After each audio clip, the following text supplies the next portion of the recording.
Braz, Bruno, ainda nesse tema Corinthians, né? Amanhã é um jogo decisivo e tem uma questão envolvendo o goleiro Hugo Souza.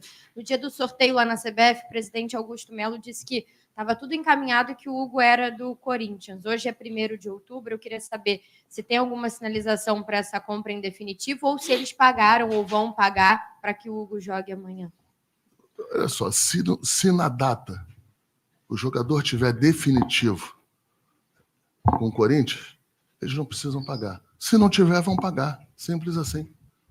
Por enquanto não tem nenhuma comunicação, nem de pagamento da multa para poder jogar, nem de aquisição em definitivo. Na minha análise, assim, pensando friamente, eu acho que já não dá mais tempo. Porque são 3 horas da tarde. Eu acho que o processo vai bater aqui no Flamengo. O Flamengo precisa assinar. Eu preciso fazer algumas coisas. Eu acho que não dará tempo. Mas são 3 horas da tarde. E se não tiver, eles vão pagar. Simples. Do outro lado. Marcos, Bruno. Marcos, vou falar diretamente para você, mas Bruno, fica à vontade se quiser completar. Você falou que você tocou a conversa com o Felipe Luiz, que ele foi até a sua casa para esse processo, mas para que você fizesse isso, teve a decisão de demitir o técnico Tite, né? O Flamengo consegue a vitória no Maracanã. Durante a coletiva ele fala sobre o respaldo, que ele sentiu o respaldo diário. Então eu queria saber em que momento você e o departamento de futebol entenderam que precisava da demissão do Tite, essa virada de chave, assim, como você falou da decisão do São Paulo ano passado que vocês permaneceram. Em que momento vocês entenderam isso e como é que foi o processo para comunicar ao Tite? Como é que foi essa conversa para desligar? Eu vou para o processo primeiro. Às 6h30, 7 horas da manhã, não me recordo, eu posso ver aqui, depois eu te passo. Eu liguei por Gilmar Veloz, com certeza era antes das 7 horas da manhã. Eu sabia que ele estaria acordado, porque ele viria já para o Rio de Janeiro.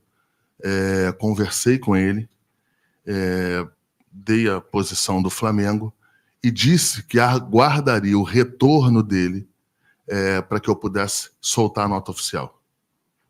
Quando a gente solta a nota oficial na sequência, eu pego o telefone, ligo para o Felipe e converso com o Felipe, já na minha casa, já com o técnico demitido, com o procurador do técnico já sabendo de toda a situação em relação ao processo de demissão. Então, foi isso que aconteceu. Foi rápido, mas se começou às 6 da manhã. Não. Da mesma maneira que quando eu contratei, eu não liguei para o Tite primeiro, eu liguei para o seu empresário. Na demissão, eu fiz o mesmo caminho. Marcos Bruno, Marcos Coelho, da Rádio Tupi. Até para colocar no mesmo bolo da questão do Corinthians, talvez seja até interessante para afirmar esse assunto. Alguns clubes aqui do Brasil têm reclamado de forma corriqueira que alguns jogadores emprestados com passe fixado ou então aquelas vendas que não são tão altas, o padrão do futebol, foram valores que não foram efetuados. Vocês informaram que até agora o Corinthians não fez o pagamento da quantia para o Hugo jogar amanhã.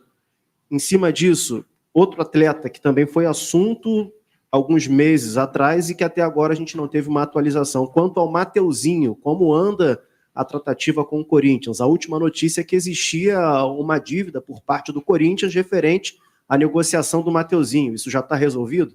Eu falo do Hugo, ele fala do Mateuzinho.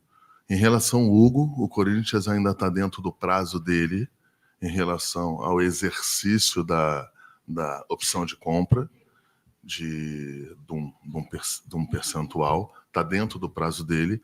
A única coisa, o único ponto que se tem em questão é a multa do Hugo, caso ele jogue. Agora, eu não vejo nenhum problema ele jogar, e ele jogando, logo no dia seguinte, um dia depois, 2 dias, o Flamengo vai mandar a cobrança dos 500 mil por ele entrar em campo. Então, mas assim, até para não criar nada em cima dessa posição, que é diferente do Mateuzinho, o Corinthians está dentro do seu time, está dentro do seu momento de exercer. Ele, e se exercesse, claro, ele iria economizar aí R$500 mil. Mas parece que até agora não foi feito nenhum tipo de abordagem desse tema. Quanto ao Mateuzinho, é com o Bruno. Bom, sobre o Mateuzinho e o Hugo, o Flamengo é sabedor das dificuldades financeiras que o Corinthians tem, de caixa e endividamento, e nos 2 negócios o Flamengo colocou uma série de proteções nos contratos para que, em caso de inadimplência, houvessem penalidades pesadas ou garantias. Tá? Então, os 2 contratos, caso o Hugo seja negociado em definitivo, tem muitas similaridades e o Flamengo se sente protegido nesse sentido. Toda vez que ocorre alguma inadimplência nesses 2 negócios, ou ocorrer, penalidades pesadas são aplicadas e tem uma série de proteções que o Flamengo tem nos contratos. Eu vou me abster de falar do Mateuzinho, porque de verdade tem algumas questões contratuais que eu prefiro não expor, mas o que eu posso assegurar é que num trabalho conjunto nosso, do Departamento de Futebol com a presidência e o Departamento Jurídico, os contratos foram muito bem redigidos e o Flamengo está muito bem protegido do ponto de vista legal, das garantias, das penalidades em caso de qualquer atraso em qualquer uma das 2 negociações.